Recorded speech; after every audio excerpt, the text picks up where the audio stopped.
జన జనసేన శరమై సంధించేనా నవ్యాంధ్రకు శ్రీకారం ఏదేమైనా జనహితమే తన మతమై సమన్యాయం అభిమతమై సామాన్యుడి గుండెల్లో ఉదయించెను ప్రశ్నల అభిమానం తన కులమై ఆవేశం తన గళమై అవినీతికి చితిపేర్చగా అడువడుగు మండెరా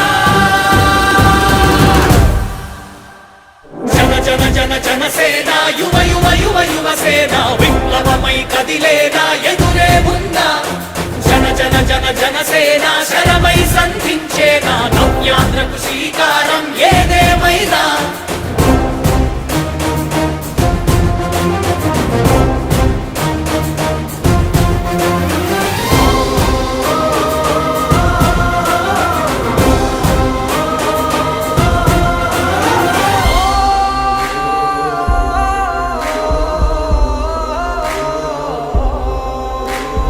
ఒక్కడైతే కాదు కోట్ల ప్రజల గొంతుక వీడు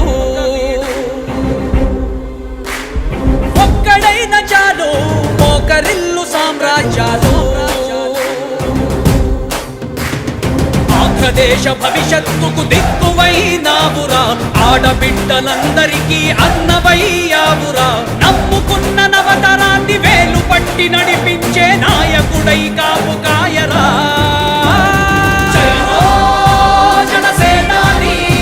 తొలగించు ఆంధ్ర రాష్ట్రంలో రాక్షస రాజ్యాన్ని జనసేనాని స్థాపించు ఆంధ్ర రాష్ట్రంలో రామరాజ్యాన్ని.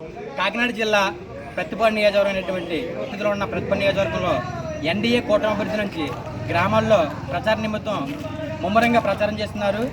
ఇటు ఎన్డీఏ కూటమి అసెంబ్లీ అభ్యర్థిగా ఒరుపుల సత్యబాబు రాజా, అలాగే పార్లమెంటు కూటమి అభ్యర్థిగా తంగెల శ్రీనివాస్ ఉదయ్ గారు పోటీ చేస్తున్నారు. గ్రామాల్లో ప్రచారం కూడా ప్రజల దగ్గరికి వెళ్ళి ఓటర్లని వాళ్ళకి ఓట్లు వేయాలని కూడా ప్రజల దగ్గరికి వెళ్ళి మేనిఫెస్టో వివరిస్తూ కూడా ఓట్లాడడం జరుగుతుంది. గ్రామాల్లో స్పందన ఎలా ఉంది?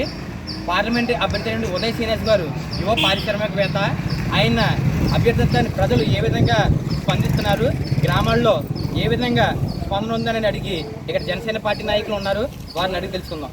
సార్ చెప్పండి, గ్రామాల్లో మీరు పర్యటన చేస్తున్నారు, ఎన్డీఏ కూటమి అభ్యర్థి నుంచి దాదాపు ప్రచారం హోరెత్తుతున్నారు. గ్రామాల్లో ప్రజల నుంచి స్పందన ఎట్లా ఉంది?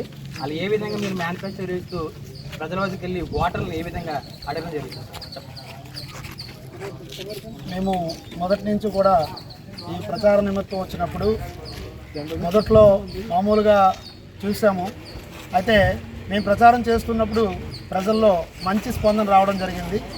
ఎక్కడికి వెళ్ళినా సరే మేము ఏదైతే చేయదలుచుకున్నామో, అంటే మా ఉదయ శ్రీనివాస్ గారు ఎంపీగా ఆయన చాలా కష్టపడి వచ్చినటువంటి వ్యక్తి. అంటే మన పిఎం గారు ఛాయ్ వాళ్ళ దగ్గర నుంచి ఒక పిఎం అయిన వ్యక్తి మోడీ గారు.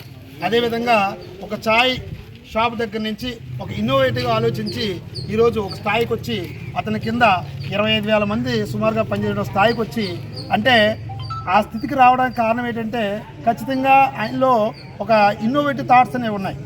అంటే మన నియోజకవర్గం తీసుకున్నట్లయితే, మన పార్లమెంట్ నియోజకవర్గాలు తీసుకున్నట్లయితే, ఈ పార్లమెంట్ నియోజకవర్గాలన్నింటిలో కూడా అభివృద్ధి చేయడానికి ఏ విధంగా ఆలోచించినటువంటి ఆలోచన విధానం ఆయన దగ్గర దాంట్లో స్పష్టంగా కనిపిస్తుంది.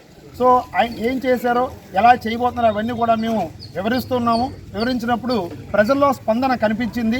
ఎక్కడికి వెళ్ళినా సరే మేము ఆ గ్లాసుగా గుర్తుని చెప్పడం, వాళ్ళకి వివరించడం, అదేవిధంగా మా ఏది మేనిఫెస్టో ఉన్నాయో అవన్నీ కూడా వివరించడం జరిగింది. దానికి ప్రజలందరూ కూడా స్పందించి రాబోయే కాలంలో ఖచ్చితంగా మెజార్టీ వచ్చే విధంగా మాకు కనిపిస్తూ ఉంది. ఈ విధంగా చూసుకున్నట్లయితే మేము ఇంకా ప్రచారం కొన్ని గ్రామాల్లో మేము ప్రారంభించడం జరిగింది. ఇంకా చాలా గ్రామాలు ఉన్నాయి. మేము ప్రారంభించిన గ్రామాలు ఏవైతే ఉన్నాయో అవన్నీ కూడా మంచి మెజార్టీతో ఇచ్చే విధంగా వాళ్ళందరూ కూడా స్పందించడం జరిగింది.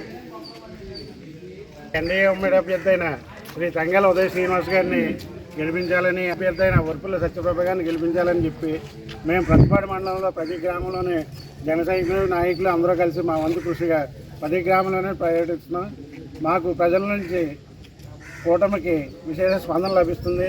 రాబోయే రోజుల్లో ఎన్డీఏ కూటమి విజయం సాధించి అధికారం సాధించి ప్రజలకు మంచి చేస్తుందని మా ద్వారా తెలియజేస్తుంది.